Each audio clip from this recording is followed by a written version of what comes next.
Hello traders, Nick here. It's been a while, been busy, super busy. I'll tell you why. The live room has 300 plus people every day, all day. It's about 9 hours and 20 minutes every day, all day. While the markets are open, we're trading, and sometimes after the market closes. So I'm going to cover Netflix, but first, if you like this video, hit it a like. Discuss topics in the comments. I won't lock it up, just keep it civil. And if you don't subscribe to this channel, do so.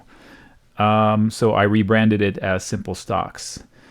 Thanks, Arlene, for the help on that one. So what's the point of this video? A, to see where we're going with Netflix, but more importantly, actually, if you focus on the second part, things to do or not to do around the earnings that make you successful or not. First things first, if you don't know options, study them because they give you clues as to which way stocks or prices are going to go. Yes, they put their mouth where the money is, or whatever, vice versa.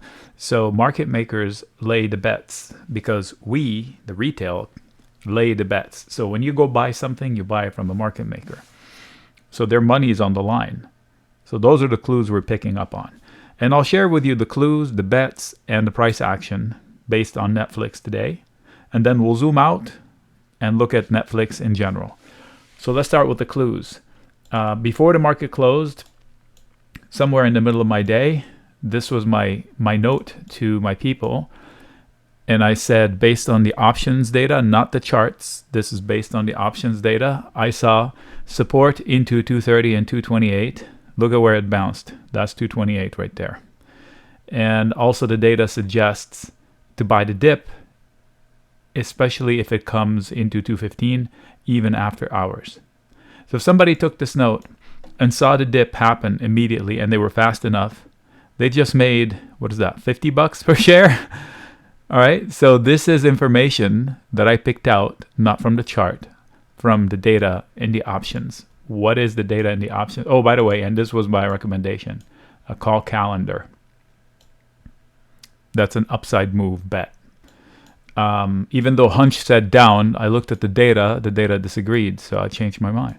So this is an options chain if you don't know options. The data is in here. Like how many puts and calls were open, how many puts and calls transacted for the day. You're looking at the call side, the put side I didn't show.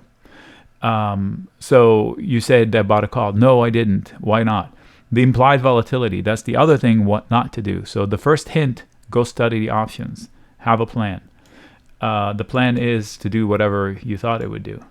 Second, use the implied volatility information. So I looked at it. The first thing I said to my people before I posted any of that stuff, don't buy anything for this week. Even if you bought calls, you're going to lose about 30% of it at the bell. A huge chunk of your call premium is going to disappear because you overpaid.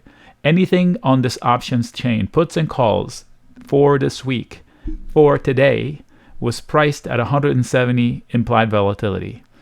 I went out 31 days to get to close to what reality is, and it's somewhere around 70. And even that is a little high. So tomorrow morning, this wants to normalize and become like this. So it'll probably drop to 110 right off the bat and then creep lower throughout the day. What does that mean? If I paid $1,000 for this call, it's going to lose a huge chunk because of that fact.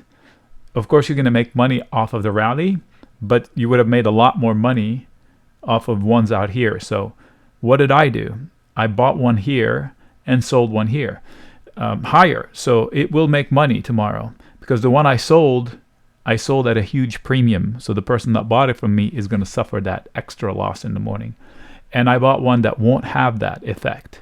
So I'm going to keep more of my money off of the call I bought out in time. It's called a call calendar. You can have a variation of it called a diagonal, but I won't get into it now. So the one thing you want to learn off of this, don't buy calls and puts in the week of earnings. For example, you're going to have this same scenario tomorrow on Tesla. When Tesla, before it reports, look at the implied volatility column. If you don't have it, add it. It is extremely important.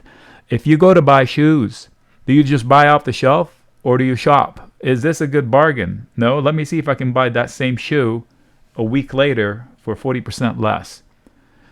Yes, but I can buy it today for the week later price. In the shoes, you can't do that. Here, you can. Like, I went to buy this. It's like, whoa, 170. No. That's too expensive. Let me buy it for 2 weeks. I chose 11.4, which is closer to this number. This one was as high as this one. 11.4 dropped considerably. So I bought here, sold here. So now I have a long position for 2.5 weeks, and my short position dies this week. So that's called a calendar. So next time, don't jump in and buy blind. See if you're getting a bargain. How do you know? Look at the implied volatility for the current week you're buying, and go out in time and look at the, quote, normal implied volatility. You can go out to December, you'll get a better normal number. I just took a snapshot of this. Okay, so that information is available. So let's take these out of here. And so it's holding its pop. I don't think they have any more variables coming out this evening, so maybe it opens up. It's like 14%. I thought it would either close the gap up to the top or crash like 25%. That was my prognosis today, or my guess before I shared it. So now it's here, which is not middle of the gap, but partway through the gap. So these are tough areas. I thought that this would be a tough area. So tomorrow, if it approaches 300, consider booking fast profits. What are fast profits? A bet that you placed only for... If I placed a bet, this is not a recommendation. If I placed a bet only for the reaction of the earnings and I won big, I book it and I walk away. If I placed it because I wanted to get long Netflix, okay, that's a different story. If I placed it because I'm hoping it goes to 350 by tomorrow night, I don't think it goes there. But boy, does it make money if it does. So are you the kind of person that would hate it if they missed out, or hate it if they lost an easy win? I hate it if I lose an easy win, meaning I'm okay leaving money on the table if I bet on an earnings reaction and I got it. Okay. Luckily, my bet has time on the clock. So I have a few minutes to determine what I want to do with them in the morning. My issue with Netflix, I want to see them get back to the growth company they were. And we deem growth for this company is subscribers. I didn't read the headline, I promise, so I have some homework to do. So you do that.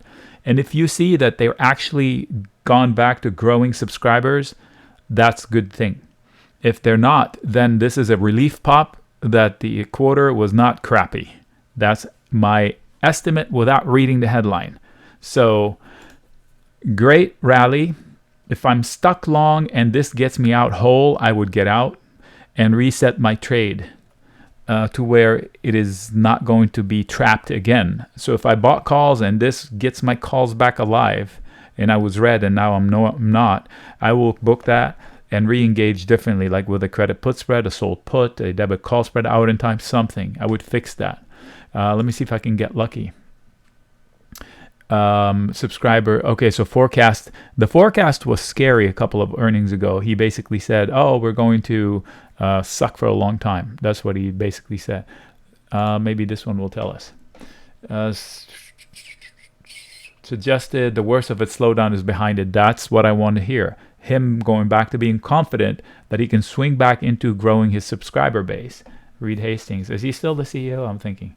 To lead to growth subscribers. Okay. This is comforting. When the CEO, when the company is telling me, hey, we figured it out. We shrunk for a couple of quarters. We're back to being us again. All right. So there are no alarms there. I mean, it's not cheap. It's never been cheap. Let's see how cheap it is. First of all, it still delivers cash from operations, so they're not bleeding. They don't borrow to exist. Statistically, price to sales 3.5. That's not crazy.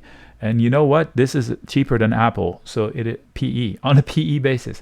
So this is not on a quarterly basis. So this is definitely not outrageous. So if I'm long, I'm comfortably long after this rally. I wouldn't add. I wouldn't call it it's going back to 450 or 500. If it does, great, but I wouldn't think it's going to. I'm thinking the high, its all-time high is set. I don't think it will ever go back above $700 within the next 5 years. That's my guess. I'm not betting against it. So I'm not going to sell a call up here. But I'm long the stock with a lottery ticket, 40 earnings. And if I can make my money tomorrow and it's a big win, I'm going to book it or lock it. How? I can sell other diagonals against it after the fact to make it work. But if this rally fixes my problem, I should consider closing it. Like if I bought shares here and this brings me back to whole and I was down a hell of a lot and it was a big order, I should lighten up. I can re-engage on a dip. I do think there's tremendous support here. There is good support here after the pop. So even if it dips and it comes back into today's lows, that's an opportunity to say, you know what, it's going to have buyers. So I'm not a super fan, clearly, but I would be a trader on a dip. I would sell puts or put spreads in order to make money off of other people's fears. I don't have those fears anymore because they told me, don't worry about it. And the data says, don't worry about it. We're still okay.